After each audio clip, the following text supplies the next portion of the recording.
मराठा आरक्षण पर supreme court के फैसले पर केंद्र ने दायर की पुनर्विचार याचिका। कोर्ट के मुताबिक मराठा आरक्षण की अधिकतम सीमा के खिलाफ लंबे समय से कोर्ट में अटका पड़ा था मराठा आरक्षण का मामला।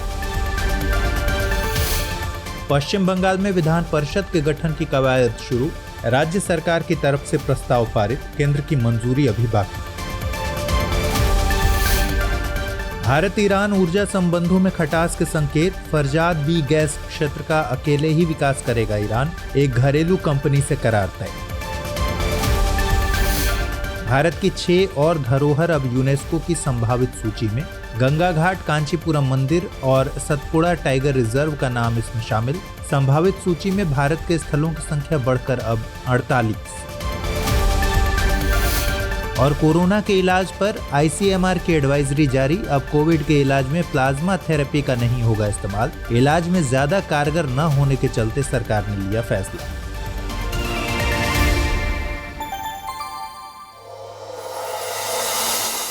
आइए खबरों की शुरुआत करें। केंद्र सरकार ने मराठा आरक्षण पर सुप्रीम कोर्ट के फैसले पर एक समीक्षा याचिका दायर की है।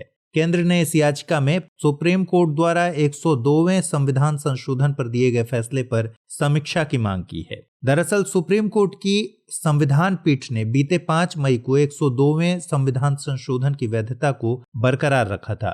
कोर्ट ने अपने फैसले में कहा था कि 102वें संशोधन के बाद किसी राज्य या केंद्र शासित प्रदेश में सामाजिक और शैक्षणिक रूप से पिछड़े वर्गों की पहचान करने की शक्ति केवल राष्ट्रपति के पास होगी। इसके अलावा कोर्ट ने मराठा आरक्षण को आरक्षण की 50% सीमा का उल्लंघन बताया था। सुप्रीम कोर्ट ने महाराष्ट्र राज्य के socially and educationally backward classes SEBC act 2018 को 50% तय की गई सीमा का उल्लंघन बताते हुए निरस्त कर दिया। गौरतलब है कि महाराष्ट्र के SEBC एक्ट 2018 के तहत मराठा समुदाय को सार्वजनिक शिक्षा और रोजगार में आरक्षण दिया गया था। सुप्रीम कोर्ट का मानना है कि 102वें संशोधन के जरिए अनुच्छेद 342A को शामिल करने के बाद अब केवल राष्ट्रपति के पास ही सामाजिक और शैक्षणिक रूप से पिछड़े वर्गों की पहचान करने की शक्ति है। इसके अलावा इंदिरा साहनीवाद में भी 50% की आरक्षण सीमा को विशेष परिस्थितियों में बढ़ाए जाने की बात कही गई है। ऐसे में मराठा आरक्षण दिए जाने में कोई विशेष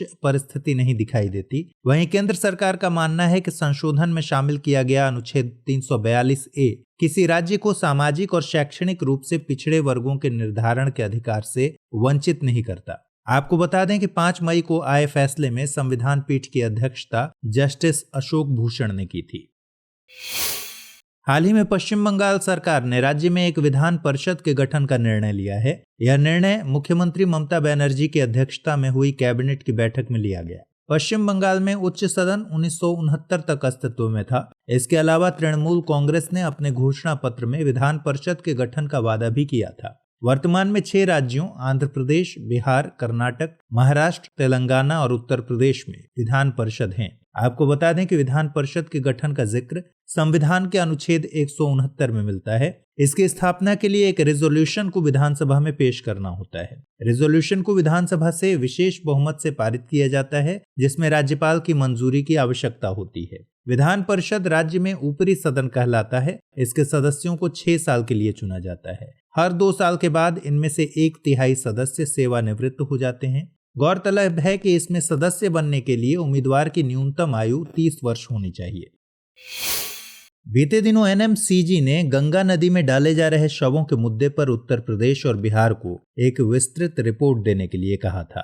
इससे पहले NMCG ने सभी जिला गंगा समितियों को नदी में फेंके जा रहे शवों के मुद्दों को हल करने की सलाह दी थी। इसके अलावा इन शवों को नदियों के किनारे रेत में दफनाने से रोकना भी जरूरी बताया गया है। आपको बता दें कि जिला गंगा समितियों का नेतृत्व संबंधित जिले के कलेक्टर करते हैं। इन्हें जिले में गंगा और उसकी सहायक नदियों का रिजुवेनेशन यानी कायाकल्प, संरक्षण, बहाली और पुनर्वास सुनिश्चित करने का काम सौंपा जाता है। NMCG यानी national mission for clean Ganga को अगस्त 2011 में सोसाइटी पंजीकरण अधिनियम 1860 के तहत एक सोसाइटी के रूप में पंजीकृत किया गया था। यह NGRBA यानी राष्ट्रीय गंगा नदी बेसिन प्राधिकरण की कार्यान्वयन शाखा के रूप में कार्य करता है। NGRBA को पर्यावरण संरक्षण अधिनियम 1986 के प्रावधानों के तहत गठित किया गया है। NMCG की प्रबंधन संरचना 2 स्तरीय है। इसमें गवर्निंग यानी शासी परिषद और एग्जीक्यूटिव यानी कार्यकारी समिति शामिल है। इन दोनों का नेतृत्व NMCG के महानिदेशक करते हैं। भारत के चुनाव आयोग से जुड़े एक मामले में सुप्रीम कोर्ट का हालिया फैसला जुडिशियल स्टेट्समैनशिप यानी न्यायिक राजनीति का एक उदाहरण बन गया है।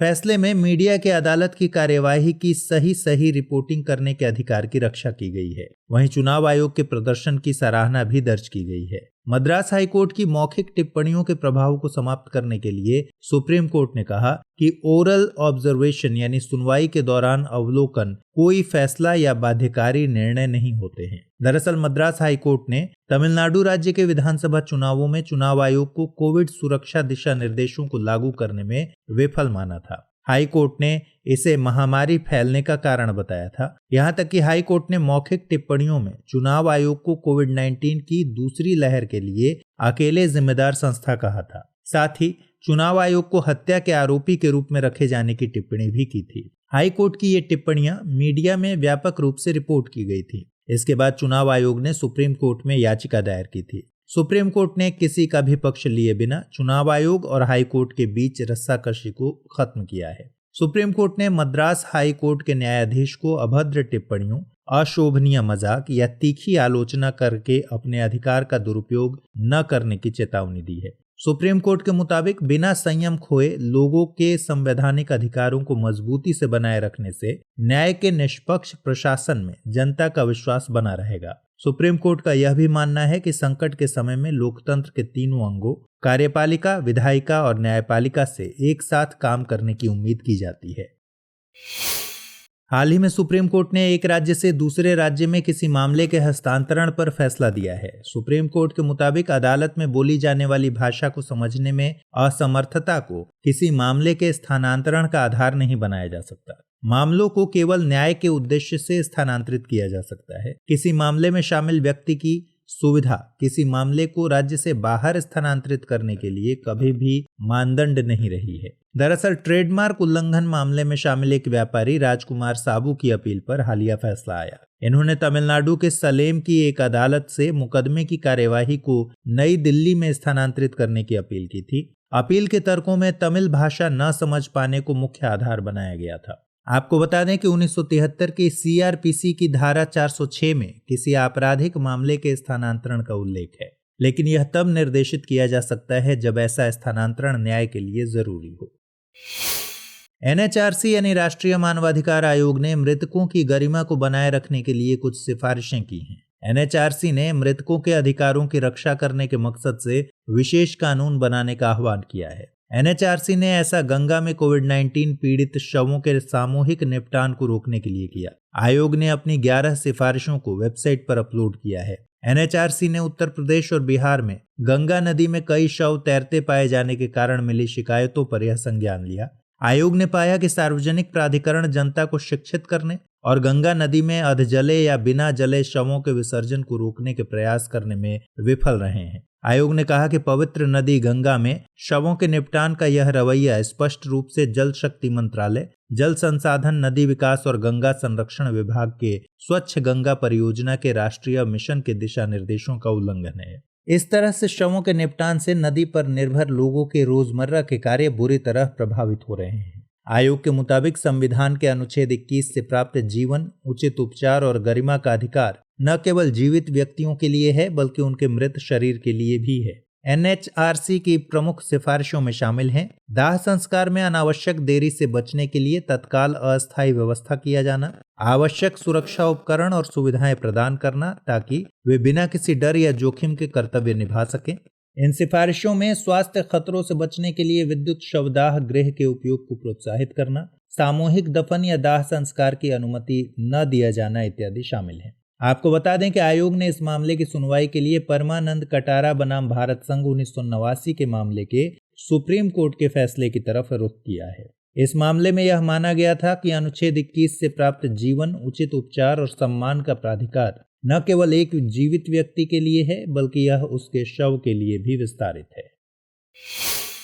ईरान के साथ भारत के संबंधों पर चिंताजनक खबर सामने आ रही है। दरअसल ईरान ने मन बना लिया है कि वो अकेले ही फरजाद बी गैस क्षेत्र का विकास करेगा, यानी अब इस प्रोजेक्ट में भारत की कोई भूमिका नहीं रह जाएगी। ईरान की न्यूज एजेंसी शाना के मुताबिक ईरान ने अब यह गैस क्षेत्र पेट्रोपार्स नामक घरेलू गैस उत्पादक को सौंप दिया है। पिछले दिनों इस संबंध में नेशनल ईरानियन ऑयल कंपनी और पेट्रोपार्स के बीच डील भी संपन्न हो गई है। यह गैस क्षेत्र फारस की खाड़ी में ईरान से सटा हुआ है, जिसमें 23 trillion cubic feet gas reserve है। इसमें से भी 60% हिस्सा रिकवर किया जा सकता है। 3500 वर्ग किलोमीटर में फैला यह क्षेत्र 20 से 90 मीटर की गहराई में है। गौरतलब है कि साल 2008 में भारतीय कंपनी ONGC विदेश लिमिटेड ने ही इस गैस क्षेत्र की खोज की थी। इसके बाद से ही भारत की यह कंपनी इस प्रोजेक्ट का हिस्सा रही है। ONGC विदेश लिमिटेड भारत की oil and natural gas corporation की विदेशी शाखा है, जिसने फारसी ऑफशोर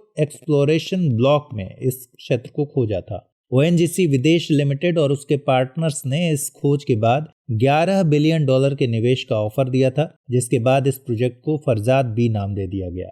पिछले साल अक्टूबर में इस पूरे मामले में खबरें छपी थीं कि नेशनल ईरानियन ऑयल कंपनी ने ONGC को सूचित कर दिया कि वह किसी ईरानी कंपनी के साथ ही इस प्रोजेक्ट पर आगे बढ़ेगी। पिछले दिनों भारत के 6 और स्थानों को यूनेस्को की विश्व धरोहर स्थलों की प्रयोगात्मक सूची में शामिल कर लिया गया। संस्कृति मंत्रालय ने इस बात की पुष्टि की। इन 6 स्थानों में वाराणसी के गंगा घाट, तमिलनाडु स्थित कांचीपुरम के मंदिर और मध्य प्रदेश का सतपुड़ा टाइगर रिजर्व शामिल हैं। इसके अलावा मध्य प्रदेश के ही भेड़ा घाट, लमेटा घाट, कर्नाटक में मौजूद हीरे बेंकल महापाषाण स्थल और महाराष्ट्र के मराठा सेना स्थापत्य स्थल को भी इसमें शामिल किया गया है। केंद्रीय मंत्री ने बताया कि भारतीय सर्वेक्षण विभाग ने अपनी तरफ से 9 विशेष स्थलों का प्रस्ताव यूनेस्को को भेजा था। इनमें से 6 को अब इस प्रयोगात्मक सूची में शामिल कर लिया गया है। अब यूनेस्को में भारत की तरफ से 48 धरोहर स्थल इस सूची में शामिल हैं। गौरतलब है कि किसी स्थल का टेंटेटिव लिस्ट में शामिल होने का मतलब है कि कुछ समय में इनको यूनेस्को के विश्व धरोहर स्थलों की सूची में शामिल किया जा सकता है। ये धरोहर स्थल 1 साल तक इस सूची में रहेंगे। इसके बाद सरकार यह तय करती है कि किस साइट का अंतिम प्रस्ताव यूनेस्को को दिया जाए। 2019 में जारी ऑपरेशनल गाइडलाइंस के मुताबिक किसी स्मारक स्थान या स्थल के लिए अंतिम प्रस्ताव भेजने से पहले उसे यूनेस्को की टेंटेटिव लिस्ट यानी प्रयोगात्मक सूची में शामिल करना जरूरी है। बीते दिनों ICMR ने कोविड-19 के अनुशंसित उपचार दिशा निर्देशों से कॉन्वैलेसेंट प्लाज्मा के उपयोग को हटा दिया है। इसके लिए ICMR यानी Indian council of medical research ने एडवाइजरी जारी की। गौरतलब है कि ICMR का राष्ट्रीय कार्यबल समय समय पर उपचार के रिकमेंडेड तरीकों पर दिशा निर्देशों को अपडेट करता रहता है। इसके लिए यह स्वास्थ्य मंत्रालय के विशेषज्ञों के साथ मिलकर काम करता है। हालांकि पंजीकृत डॉक्टर्स ICMR टास्क फोर्स की सिफारिशों से बंधे हुए नहीं हैं। आपको बता दें कि पिछले साल ICMR द्वारा 400 रोगियों पर प्लेसिड परीक्षण किए गए थे। इस परीक्षण में प्लाज्मा के उपयोग से कोई महत्वपूर्ण लाभ नहीं मिला, लेकिन फिर भी अनुशंसित दिशा निर्देशों में इसे ऑफ लेबल उपयोग में जगह मिलती रही। इसके अलावा कई अन्य अंतर्राष्ट्रीय परीक्षणों में भी प्लाज्मा थेरेपी से कोई लाभ नहीं देखा गया। वास्तव में कुछ विशेषज्ञों ने इस तरह के प्लाज्मा के उपयोग से वायरस के नए म्यूटेशन होने में मदद मिलने की संभावना भी जाहिर की। UIDAI यानी भारतीय विशिष्ट पहचान प्राधिकरण ने आधार कार्ड को लेकर एक स्पष्टीकरण दिया है। UIDAI के मुताबिक आधार कार्ड कोविड से संबंधित किसी भी सेवा के लिए अनिवार्य नहीं है। यह जानकारी ऐसे समय में दी गई है जब अस्पतालों में भर्ती को लेकर आधार कार्ड की अनिवार्यता जैसी कई रिपोर्ट सामने आई थी। UIDAI ने स्पष्ट किया है कि अगर किसी के पास आधार नहीं है या किसी कारण से आधार का ऑनलाइन सत्यापन सफल नहीं होता है, तो भी संबंधित एजेंसी या विभाग को उसे सेवा देनी होगी। यह सेवा आधार अधिनियम 2016 की धारा 7 और कैबिनेट सचिवालय के कार्यालय ज्ञापन के अनुसार प्रदान की जाएगी। गौरतलब है कि UIDAI इससे पहले भी अक्टूबर 2017 के अपने एक सर्कुलर में आधार के उपयोग संबंधी आदेश जारी कर चुका है। इसमें कहा गया था कि आधार के अभाव में किसी लाभ या सेवा को देने से इनकार नहीं किया जाना चाहिए। आधार अधिनियम की धारा 7 में यह उल्लेख किया गया है कि जब तक किसी व्यक्ति को आधार संख्या नहीं दी जाती, तब तक उसे आधार के अभाव में राशन या पेंशन या ऐसे अन्य अधिकारों से वंचित नहीं किया जा सकता। ऐसी स्थिति में संबंधित विभाग को पहचान के वैकल्पिक साधनों का उपयोग करके व्यक्ति की पहचान सत्यापित करनी चाहिए। आपको बता दें कि आधार कार्ड वैक्सीन पंजीकरण के लिए आवश्यक फोटो पहचान पत्रों में से एक है, लेकिन कई अन्य दस्तावेज हैं जिनका उपयोग आधार कार्ड न होने पर किया जा सकता है। इसमें पैन कार्ड, ड्राइविंग लाइसेंस, सरकार का स्वास्थ्य बीमा कार्ड और पेंशन दस्तावेज शामिल हैं। इसके अलावा स्वास्थ्य मंत्रालय ऐसे लोगों के टीकाकरण के लिए एक SOP भी लेकर आया है जिनके पास आधार कार्ड सहित कोई निर्धारित पहचान पत्र नहीं है। यहाँ SOP का मतलब स्टैंडर्ड ऑपरेटिंग प्रोसीजर है, जिसके जरिए आवश्यक कार्यों को संचालित किया जाता है।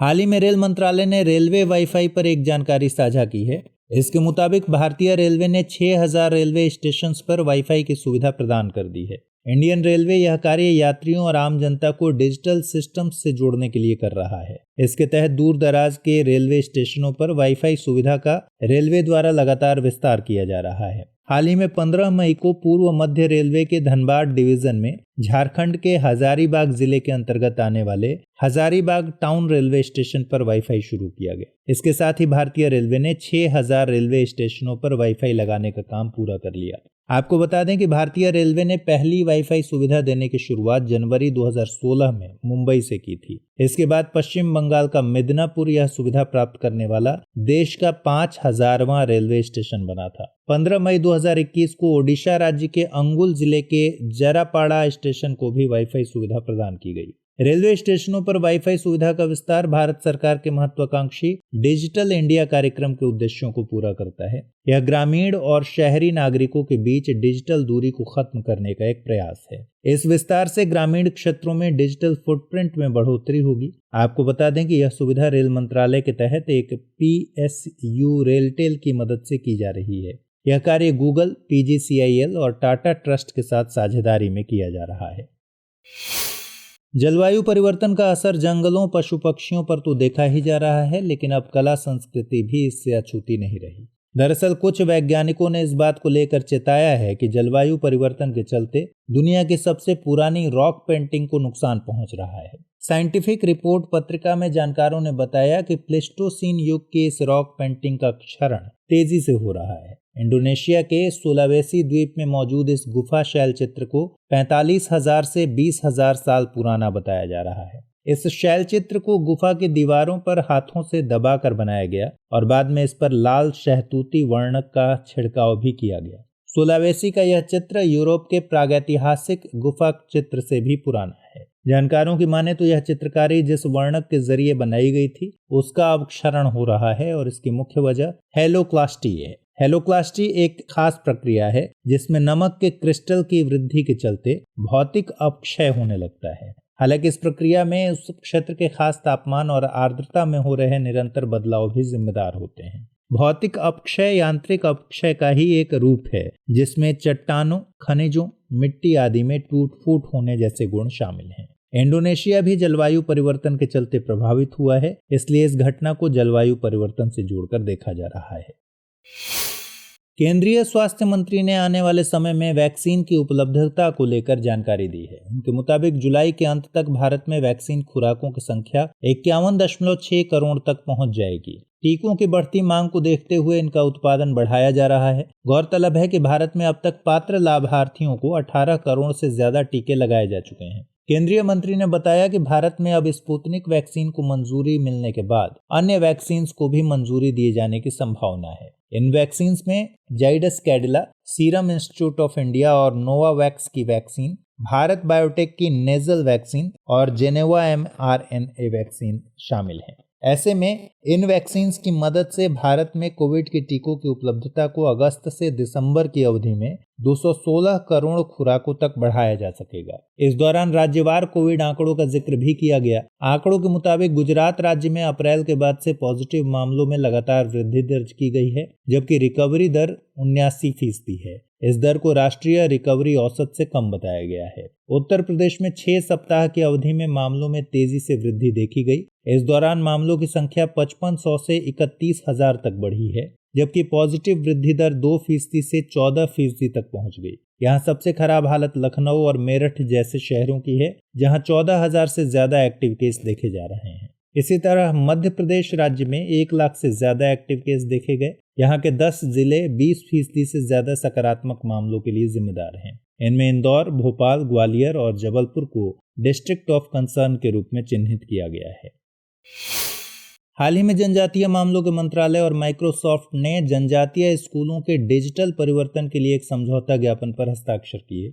मंत्रालय ने यह समझौता EMRS यानी एकलव्य मॉडल आवासीय विद्यालय और आश्रम जैसे स्कूलों के डिजिटलीकरण को ध्यान में रखकर किया है। मंत्रालय द्वारा एम्पावरिंग यूथ फॉर सक्सेस नामक एक ऑनलाइन कार्यक्रम के तहत स्कूल और अन्य संस्थानों के लिए डिजिटल कार्यक्रम चलाए जा रहे हैं। आपको बता दें कि कार्यक्रम के पहले चरण में 250 EMRS स्थापित किए जाने हैं। इन 250 में से 50 स्कूलों को गहन प्रशिक्षण दिया जाएगा और इसके पहले चरण में 500 मास्टर ट्रेनर्स को ट्रेनिंग दी जाएगी। इस समझौते के तहत AI एप्लीकेशन और ऑफिस 365 जैसी प्रोडक्टिव तकनीकों के उपयोग से शिक्षकों को चरणबद्ध तरीके से प्रशिक्षित किया जाना शामिल है। शिक्षकों की इस ट्रेनिंग से वे वर्चुअल कोलैबोरेशन की दुनिया से परिचित हो सकेंगे।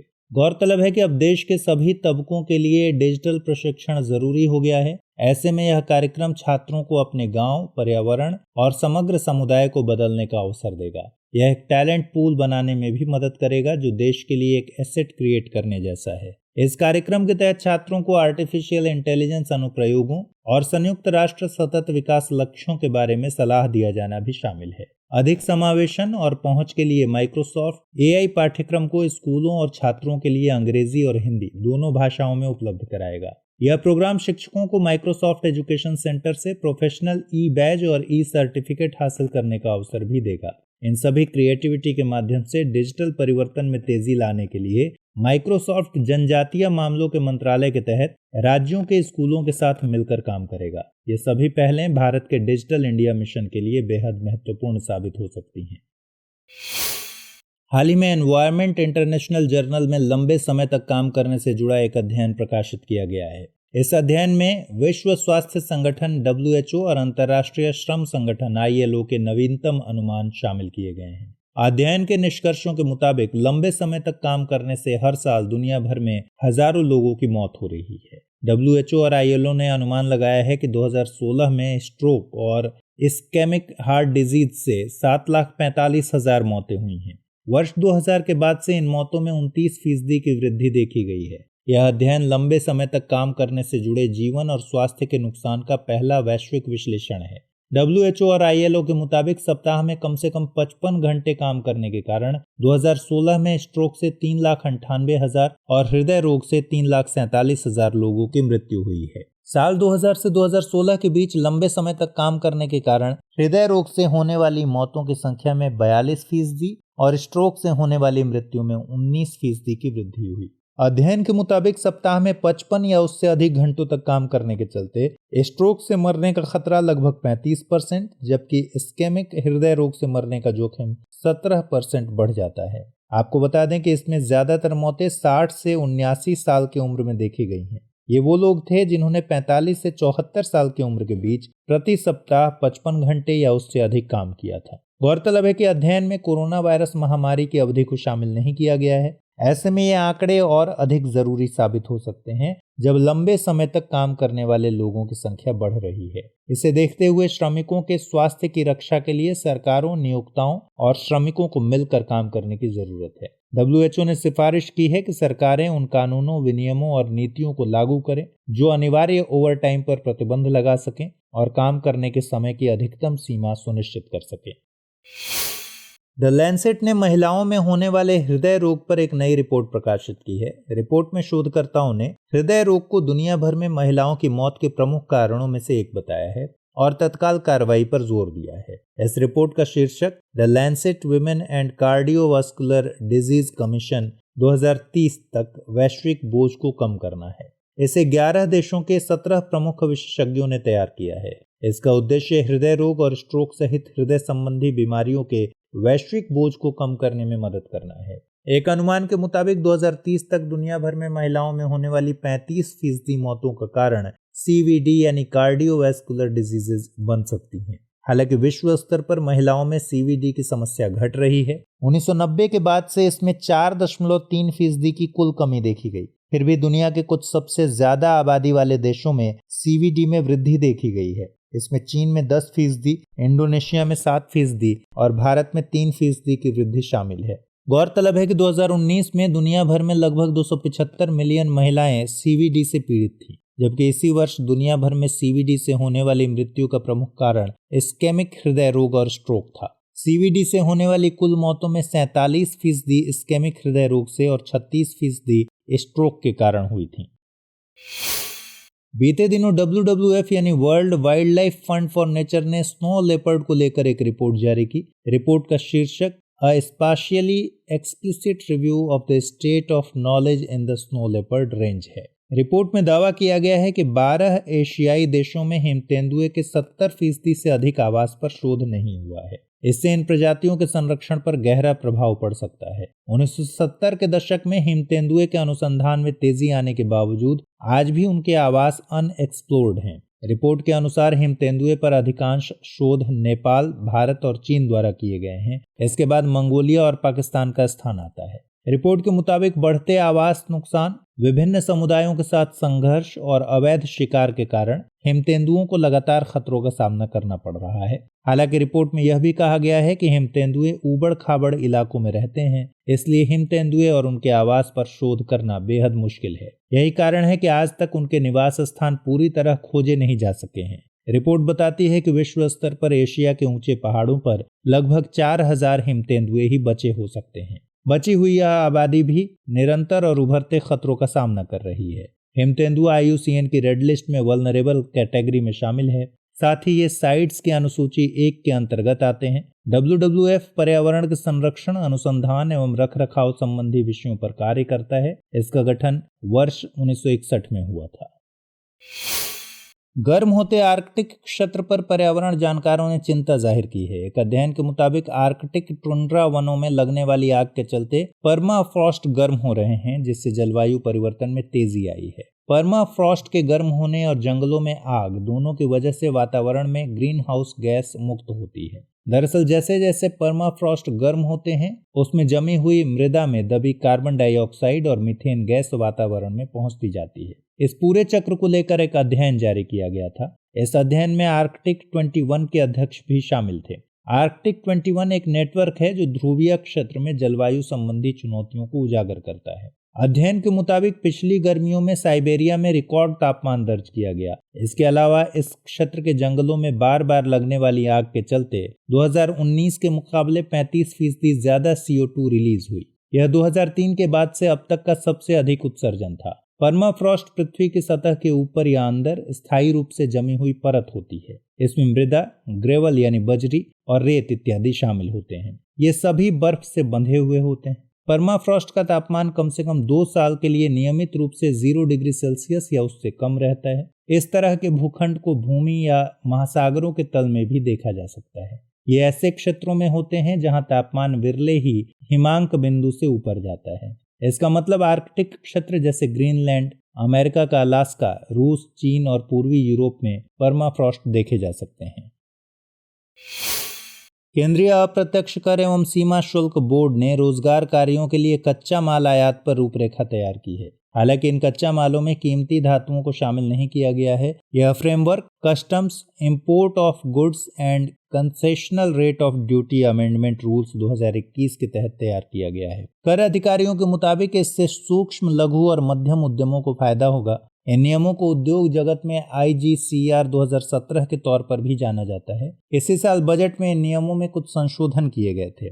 IGCR रूल्स 2011 के तहत एक आयातक घरेलू उत्पादन में जरूरी वस्तुओं के आयात पर रियायती सीमा शुल्क का लाभ ले सकता है। इससे पहले ऐसे नियम नहीं होने के चलते खासकर ऐसे MSME उद्योग जिनके पास पूर्ण विनिर्माण क्षमता नहीं थी, उन्हें बहुत दिक्कतों का सामना करना पड़ा था। अब इस संशोधन के बाद उन आयातकों को भी इसमें शामिल कर लिया गया है जो विनिर्माता तो हैं, लेकिन उनके पास पूर्ण विनिर्माण क्षमता मौजूद नहीं है। इसके अलावा जॉब वर्क के आधार पर वस्तुओं के विनिर्माण के लिए 100% आउटसोर्सिंग की इजाजत भी अब दे दी गई है। इन सब के साथ ही अब ऐसे लोग जो रियायती सीमा शुल्क पर पूंजीगत वस्तुओं का आयात करते हैं, वे घरेलू बाजार में उनकी बिक्री कर सकेंगे, लेकिन इसके लिए उन्हें शुल्क और ब्याज का भुगतान करना होगा। हालांकि बोर्ड इस पर कुछ छूट देगा।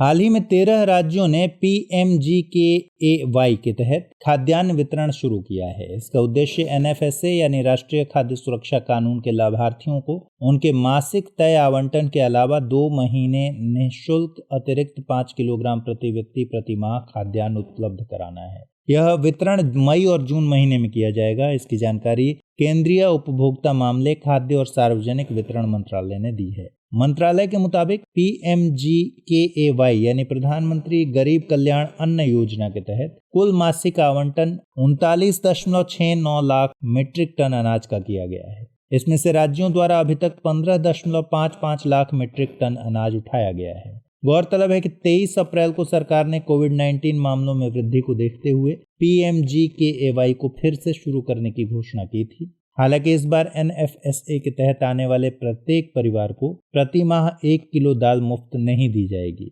PMGKAY की घोषणा वित्त मंत्री निर्मला सीतारमण ने पहली बार पिछले साल मार्च में की थी। इसे उस वक्त प्रधानमंत्री गरीब कल्याण योजना के तहत 1.7 लाख करोड़ रुपए के राहत पैकेज में रखा गया था। प्रारंभ में योजना मई, जून और जुलाई 3 महीने के लिए थी, लेकिन बाद में इसे नवंबर 2020 तक बढ़ा दिया गया था। बीते दिनों बाजार नियामक सेबी ने कंपनियों के लिए प्रमोटर ग्रुप की परिभाषा को हटाने का प्रस्ताव रखा है। साथ ही सेबी ने प्रमोटर की बजाय पर्सन इन कंट्रोल की अवधारणा को अपनाने पर जोर दिया है। सेबी यानी the securities and exchange board of India ने प्रस्तावों पर जनता से 10 जून तक राय मांगी है। सेबी के मुताबिक किसी कंपनी के प्रमोटर वो होते हैं जिनका उस पर प्रत्यक्ष या अप्रत्यक्ष रूप से नियंत्रण होता है। साथ ही कंपनी के बोर्ड ऑफ डायरेक्टर उनकी सलाह और निर्देशों पर काम करते हैं। दरअसल पहले किसी कंपनी के अधिकतम या लगभग पूरे शेयर पर प्रमोटर या प्रमोटर ग्रुप का अधिकार होता था, लेकिन आज के समय में कंपनियों के शेयर में निजी और संस्थागत निवेशकों की हिस्सेदारी में तेजी से बढ़ोतरी देखी गई है। निवेश बढ़ने के साथ ही निजी और संस्थागत निवेशकों का किसी कंपनी के बोर्ड ऑफ डायरेक्टर पर प्रभाव बढ़ा है। यहाँ तक कि कुछ ऐसे बड़े निवेशकों को डायरेक्टर को चुनने का भी अधिकार है। इसके अलावा बोर्ड ऑफ डायरेक्टर्स में इंडिपेंडेंट डायरेक्टर्स की नियुक्ति ने भी प्रमोटर के प्रभाव को सीमित किया है। अभी भी सेबी और अन्य रेगुलेटर्स के द्वारा नियमों में प्रमोटर का उपयोग ही होता है, लेकिन यह अवधारणा अब कंपनी पर पूरे अधिकार को नहीं दिखा पाती। इस वजह से ही सेबी ने प्रमोटर के बजाय पर्सन इन कंट्रोल की अवधारणा को लाने की बात रखी है। वहीं प्रमोटर ग्रुप की वर्तमान परिभाषा में व्यक्ति या व्यक्तियों के कॉमन ग्रुप द्वारा सभी होल्डिंग्स वाली कंपनियों को शामिल कर लिया जाता है। इससे अक्सर आम वित्तीय निवेशकों के साथ कुछ असंबद्ध कंपनियां भी जुड़ जाती हैं। वित्तीय निवेशकों द्वारा होल्डिंग्स के विवरण को कैप्चर कर पाना एक चुनौतीपूर्ण काम होता है और ऐसी स्थिति में निवेशक को इससे कई सार्थक जानकारी भी मिल नहीं पाती। इसलिए सेबी ने प्रमोटर ग्रुप की परिभाषा को समाप्त करने का प्रस्ताव रखा है। इसके अलावा सेबी ने प्रमोटरों और अन्य शेयरधारकों के IPO में निवेश के बाद न्यूनतम लॉक इन अवधि को कम करने की बात कही है। सेबी के मुताबिक IPO यानी इनिशियल पब्लिक ऑफर में प्रमोटर के 20% योगदान को जारी होने के दिन से न्यूनतम 1 वर्ष तक के लिए लॉक इन होना चाहिए। हालांकि यह किसी परियोजना में पूंजीगत व्यय को छोड़कर बिक्री या वित्त पोषण के लिए निकाले गए IPO के लिए है। वर्तमान में इसके लिए लॉक इन अवधि 3 साल की है। सेबी ने प्रमोटर के इस न्यूनतम प्रमोटर कंट्रीब्यूशन से अधिक के IPO को 6 महीने तक के लिए लॉक इन करने का सुझाव दिया है, जो कि अभी 1 साल है। नासा के वॉयेगर 1 ने इंटरस्टेलर स्पेस में एक तरह की भयंकर गूंज का पता लगाया है। इसका कारण इंटरस्टेलर स्पेस में पाए जाने वाले गैसों के निरंतर कंपन को बताया जा रहा है। इस गूंज की आवृत्ति लगभग 3 किलोहर्ट्ज की है। इन कंपनों को परसिस्टेंट प्लाज्मा वेव्स कहा जाता है। दरअसल इंटरस्टेलर माध्यम का अधिकांश हिस्सा आयनित या विद्युत आवेशित है, जिसे प्लाज्मा कहा जाता है। वहीं इंटरस्टेलर स्पेस को मोटे तौर पर 2 तारों के बीच के स्थान के रूप में समझा जा सकता है। वॉयेगर 1 द्वारा इन्हें नैरो बैंडविड्थ में रेडियो आवृत्ति पर पहचाना गया। वास्तव में ये परसिस्टेंट प्लाज्मा वेव्स मानव कान से सुनने के लिए बहुत कमजोर हैं। यह सिंगल स्टेडी नोट की तरह आवाज करता है। इसमें समय के साथ बहुत थोड़ा बदलाव होगा और यह लगातार बजता रहेगा। आपको बता दें कि वॉयेगर 1 अंतरिक्ष यान को सितंबर 1977 में लॉन्च किया गया था। यह 9 साल पहले हमारे सौर मंडल की बाहरी पहुंच से बाहर निकल गया था। यह अभी भी डेटा प्राप्त और संचारित कर रहा है। इसने बृहस्पति और शनि जैसे बड़े ग्रहों के बारे में कई अहम जानकारियां दी। अब यह इंटरस्टेलर स्पेस से जुड़ी जानकारियां पृथ्वी पर भेज रहा है। वोयेगर 1 अंतरिक्ष में सबसे अधिक दूरी पर स्थित मानव निर्मित कोई वस्तु है। वर्तमान में यह पृथ्वी से लगभग 22.7 बिलियन किलोमीटर दूर स्थित है। हाल ही में इजराइल और फिलिस्तीन के बीच संघर्ष में इजरायली आयरन डोम काफी चर्चा में रहा। दरअसल गाजा से दागे गए रॉकेटों को इजरायली आयरन डोम वायु सुरक्षा प्रणाली द्वारा इंटरसेप्ट किया गया।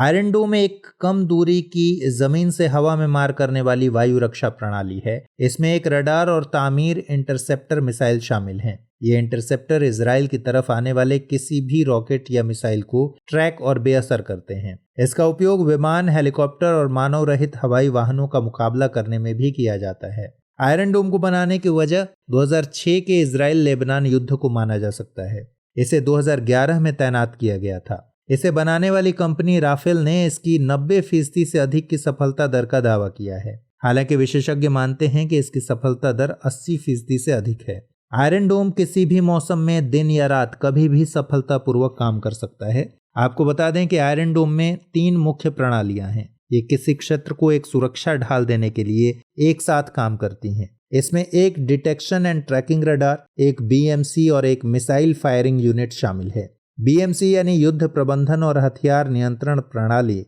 मूल रूप से रडार और इंटरसेप्टर मिसाइल के बीच संपर्क स्थापित करती है। तो फिलहाल इस बुलेटिन में इतना ही। खबरों को विस्तार से पढ़ने के लिए विजिट कीजिए www.drishtias.com पर। लेकिन चलते चलते डालते हैं कुछ छोटी मगर जरूरी खबरों पर नजर। इंडियन इंस्टीट्यूट ऑफ साइंस ने हालिया अध्ययन में मॉलिक्यूलर बायोमार्कर के एक सेट की पहचान की है। इसके उपयोग से डायग्नोसिस के दौरान एक्यूट बैक्टीरियल और वायरल इन्फेक्शन के बीच अंतर किया जा सकता है। बायोमार्कर रक्त में पाए जाने वाले विभिन्न मैसेंजर आरएनए मॉलिक्यूल्स हैं। दरअसल मानव शरीर बैक्टीरिया और वायरल संक्रमण के लिए अलग तरह से प्रतिक्रिया करता है। शरीर संक्रमण के प्रकार के आधार पर रक्त में विभिन्न प्रकार के मॉलिक्यूल्स पैदा करता है। प्रतिबंधित उल्फा फर्स्ट ने तत्काल प्रभाव से 3 महीने के लिए एक तरफा युद्ध विराम की घोषणा की है। उल्फा फर्स्ट यानी United Liberation Front of Assam independent ULFA का वार्ता विरोधी गुट है। यह दूसरी बार है जब इस संगठन ने एक तरफा युद्ध विराम की घोषणा की है। इससे पहले संगठन ने 2005 में अपने ऑपरेशन को रोका था। उल्फा का गठन 1989 में किया गया था, जिसके लगभग 3 दशक बाद यह समूह वार्ता समर्थक और वार्ता विरोधी समूहों में विभाजित हो गया। वार्ता समर्थक समूह का नेतृत्व संगठन के अध्यक्ष अरविंद राजखोवा कर रहे हैं। पार्थशोध हेल्थ केयर द्वारा विकसित एक नए कोविड-19 परीक्षण को CDSCO यानी केंद्रीय औषधि मानक नियंत्रण संगठन ने लाइसेंस दे दिया है। इस परीक्षण में कोविड-19 IgM और IgG एंटीबॉडी के लिए सेमी क्वांटिटेटिव इलेक्ट्रोकेमिकल एलिसा परीक्षण होगा, जो कि अपनी तरह का पहला परीक्षण है। पार्थशोध इंडियन इंस्टीट्यूट ऑफ साइंस का एक स्टार्टअप है। यह ISO 13485 का प्रमाणन प्राप्त करने वाला IISc का पहला स्टार्टअप है। कंपनी इसी प्लेटफॉर्म पर एक कोविड-19 रैपिड एंटीजन टेस्ट भी विकसित कर रही है। बीते दिनों चीन ने एक नए महासागर निगरानी उपग्रह को कक्षा में सफलतापूर्वक भेजा। उपग्रह समुद्री आपदाओं पर प्रारंभिक चेतावनी देगा। यह चीन के सभी मौसम और हर पल के लिए गतिशील महासागर पर्यावरण निगरानी प्रणाली बनाने के प्रयास का हिस्सा है। इसे हाईयांग 2D उपग्रह को लॉन्ग मार्च 4V रॉकेट द्वारा उत्तर पश्चिमी चीन के जियुक्वान सैटेलाइट लॉन्च सेंटर से लॉन्च किया गया था। इसके अलावा चीन ने पिछले हफ्ते ही मंगल ग्रह पर अंतरिक्ष यान उतारा। अमेरिका के बाद चीन मंगल ग्रह पर रोवर भेजने वाला दूसरा देश बन गया। IMD ने बंगाल की खाड़ी में एक नए तूफान के आने का अनुमान लगाया है। इसे यास नाम दिया गया है। IMD के मुताबिक 22 मई तक पूर्वी बंगाल की खाड़ी और उत्तरी अंडमान सागर में एक कम दबाव का क्षेत्र बनने की संभावना है। यही अगले 72 घंटों के दौरान चक्रवाती तूफान में बदल सकता है। इसके 26 मई तक ओडिशा और पश्चिम बंगाल के तट पर पहुंचने की संभावना है। आपको बता दें कि मानसून के आने और लौटने के समय यानी मई और नवंबर के महीनों में अपेक्षाकृत अधिक चक्रवाती तूफान आते हैं। ये चक्रवाती तूफान विशेष रूप से बंगाल की खाड़ी में आते हैं। इसका कारण शेष वर्ष की तुलना में समुद्री तापमान का ज्यादा होना होता है। सामाजिक न्याय मंत्रालय ने एल्डर लाइन परियोजना के तहत राज्यों में राज्यवार कॉल सेंटर शुरू किए हैं। इसका उद्देश्य कोविड-19 महामारी के संदर्भ में बुजुर्गों की समस्याओं को दूर करना है। इसमें बुजुर्ग व्यक्तियों के लिए toll free helpline Elder line 14567 मुहैया कराया गया है। यह सुविधा 5 प्रमुख राज्यों उत्तर प्रदेश, मध्य प्रदेश, राजस्थान, तमिलनाडु और कर्नाटक में पहले से ही चालू हो चुकी है, जबकि तेलंगाना में यह सुविधा 1 साल से अधिक समय से काम कर रही है। मई 2021 के अंत तक सभी राज्यों में इसके ऑपरेशनल होने की संभावना है। बीते दिनों ई संजीवनी पोर्टल पर डिफेंस नेशनल ओपीडी को शुरू किया गया। इसका उद्देश्य चिकित्सा क्षेत्र में वर्तमान में डॉक्टरों की अपर्याप्त उपलब्धता की गंभीरता को कम करना है। अनुभवी डिफेंस डॉक्टर ई संजीवनी प्लेटफॉर्म पर मुफ्त ऑनलाइन परामर्श सेवाएं देंगे। ई संजीवनी ओपीडी भारत सरकार का एक प्रमुख टेलीमेडिसिन प्लेटफॉर्म है। इसे सीडेक मोहाली द्वारा विकसित किया गया है। यह भारत के सभी नागरिकों को मुफ्त ऑनलाइन चिकित्सा परामर्श की सुविधा प्रदान करता है। भारतीय रिजर्व बैंक ने पश्चिम बंगाल के यूनाइटेड कोऑपरेटिव बैंक लिमिटेड का लाइसेंस रद्द कर दिया है। आरबीआई ने इसका कारण बैंक के पास अपर्याप्त पूंजी और कमाई की कोई संभावना नहीं होना बताया है। Deposit insurance and credit guarantee corporation इस बैंक के सभी जमाकर्ताओं को उनकी जमा राशि देगी। लिक्विडेशन पर प्रत्येक जमाकर्ता 5 लाख रुपए तक के जमा बीमा दावे प्राप्त करने का हकदार है। बीते दिनों श्रीनगर के जीबी पंत चिल्ड्रन हॉस्पिटल में एक अनूठी पहल की शुरुआत की है।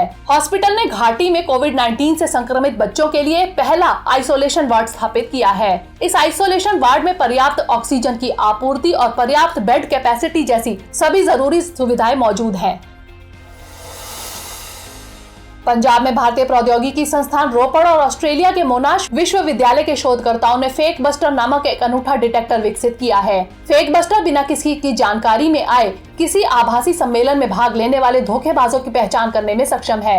इसके अलावा यह किसी को बदनाम करने या मजाक बनाने के लिए सोशल मीडिया पर मैनिपुलेटेड चेहरों का भी पता लगा सकता है। शोधकर्ताओं के मुताबिक फेक बस्टर टूल ने 90% से अधिक सटीकता हासिल कर ली है। दरअसल उन्नत एआई तकनीकों ने मीडिया सामग्री के हेरफेर में वृद्धि कर दी है। दूरदर्शन एक नया चैनल डीडी इंटरनेशनल लॉन्च करने की योजना बना रहा है। इसके पीछे का उद्देश्य भारत के दृष्टिकोण को दुनिया के सामने लाना है। वर्तमान में दूरदर्शन की वैश्विक पहुंच मुख्य रूप से प्रसार भारती के वैश्विक डिजिटल प्लेटफॉर्म के माध्यम से लाइव स्ट्रीमिंग के द्वारा है। इसके अलावा अन्य देशों के चुनिंदा प्रसारकों के साथ द्विपक्षीय वितरण व्यवस्था के माध्यम से भी दूरदर्शन वैश्विक पहुंच बनाए हुए है। हाल ही में सिप्ला लिमिटेड ने भारत में वीराजेन टेस्ट किट को लॉन्च किया। टेस्ट किट कोविड-19 के लिए एक पीसीआर यानी पॉलीमरेज चेन रिएक्शन परीक्षण करेगा। सिप्ला इसे UBO biotechnology systems private limited के साथ साझेदारी में बाजार में लाएगी। वीराजेन आईसीएमआर यानी Indian council for medical research द्वारा अनुमोदित एक रियल टाइम डिटेक्शन किट है। यह मल्टीप्लेक्स पीसीआर तकनीक पर आधारित है। हाल ही में नागालैंड के पर्यावरणविद नुक्लू फोम को विटली अवार्ड 2021 दिया गया। विटली अवार्ड 2021 को ग्रीन ऑस्कर भी कहा जाता है। यह पुरस्कार प्रतिवर्ष WFN यानी विटली फंड फॉर नेचर द्वारा दिया जाता है। नुक्लू फोम 1 दशक से अधिक समय से पर्यावरण क्षेत्र में काम कर रहे हैं। इनको नागालैंड के अमूर फाल्कन मैन के रूप में जाना जाता है। बता दें कि WFN की स्थापना 1993 में एडवर्ड विटली द्वारा की गई थी। पहला विटली अवार्ड वर्ष 1994 में दिया गया था। WFN संसाधनों की कमी और जैव विविधता समृद्ध देशों में स्थानीय संरक्षणवादियों का पता लगाने का काम करता है। खाद्य तेल की बढ़ती कीमतें सरकार और लोगों के लिए चिंता का विषय है। तेल के घरेलू उत्पादन द्वारा मांग पूरी न कर पाना इसकी बड़ी वजह है। लिहाजा खाद्य तेल उत्पादन में आत्मनिर्भर कैसे बना जाए, इसके लिए सरकार ने खरीफ रणनीति 2021 तैयार की है। इस रणनीति का मुख्य उद्देश्य देश में तेल बीज के उत्पादन को तेजी से आगे बढ़ाना है। इसी रणनीति के तहत सरकार ने एक महत्वाकांक्षी योजना बनाई है, जिसके तहत 2021 के खरीफ सीजन के लिए सरकार किसानों को उच्च पैदावार वाले बीजों का निःशुल्क वितरण करेगी। पिनाराई विजयन ने एक बार फिर केरल के मुख्यमंत्री के रूप में शपथ ले ली है। वे लगातार दूसरी बार राज्य के मुख्यमंत्री बने। राज्यपाल आरिफ मोहम्मद खान ने उन्हें सीएम पद की शपथ दिलाई। गौरतलब है कि हालिया विधानसभा चुनावों में लेफ्ट डेमोक्रेटिक फ्रंट गठबंधन ने जीत हासिल की थी। इस चुनाव में भारतीय कम्युनिस्ट पार्टी मार्क्सवादी ने सबसे ज्यादा 62 सीटें जीती। आगामी 3 से 4 जून के बीच ऑक्सफोर्ड यूनिवर्सिटी में G7 देशों के स्वास्थ्य मंत्रियों की बैठक होगी। खास बात यह है कि वीडियो कॉन्फ्रेंस के जरिए होने वाली इस बैठक में G7 के अलावा कुछ दूसरे देशों को भी आमंत्रित किया गया है। इनमें भारत भी शामिल है। इसके साथ ही ऑस्ट्रेलिया, दक्षिण कोरिया और दक्षिण अफ्रीका को भी यूके ने आमंत्रित किया है। इस बार बैठक का मुख्य विषय वैश्विक स्वास्थ्य के मुख्य क्षेत्रों में जीवन रक्षक कार्यों के लिए देशों को एक करना है। G7 यानी ग्रुप ऑफ 7 में UK, Canada, France, Germany, Italy, Japan और अमेरिका शामिल है। हालांकि यूरोपीय संघ के सदस्य भी इसमें प्रतिनिधित्व करते हैं। हमारी टीम कोशिश करती है कि आपको दी गई खबरों में एक भी गलती ना हो, लेकिन यदि किसी सोर्स या ह्यूमन एरर की वजह से ऐसी गलती हो जाती है तो इस वीडियो के कमेंट बॉक्स में उस गलती को सुधार कर पिन कर दिया जाता है और यह आपको कमेंट बॉक्स में सबसे ऊपर दिखाई देता है।